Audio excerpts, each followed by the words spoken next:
哇，有冇搞錯啊？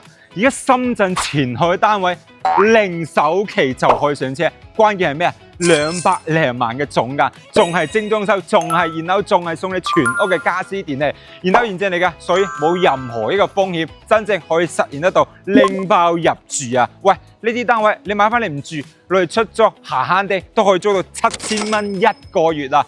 唉，廢話唔多講啦，帶大家入去睇下先。OK 啦，上到嚟單眼仔睇到冇啦，一眼睇晒。咁佢最誇張、最離譜咩啊？43方竟然可以組2房啊！咁先睇呢邊嘅格局先，餐廳一體化啦，所以整體空間亦都會非常之大嘅。呢度係精裝修，然後咁交付，所以冇任何一個風險嘅。依家係送全屋嘅家私電器俾到你嘅，真正叫咩？拎包入住去實現得到。咁呢邊咧就係一個廚房位置咧，3件套都係光太嘅大品牌嚟嘅。隔離咧就係呢個工位啦。乾濕分離咁啊做好晒㗎啦，咁旁邊呢2框個位置咧，呢邊咧就第一間房，屬於叫做細房嚟嘅，都完全冇問題啦。呢邊咧就係呢個晾衫啊、洗衫嘅一個區域啦，最後嗰邊咧就屬於一個大房嘅，大房嘅採光啊、空間啊，亦都係非常之 OK 嘅。喂，好似呢啲單位咁樣啫嘛，買翻嚟唔住，佢哋收租，閒閒地都係7000蚊一個月㗎。嗱，各位朋友仔，如果感興趣嘅，評論區3個6，我發啲資料俾你睇。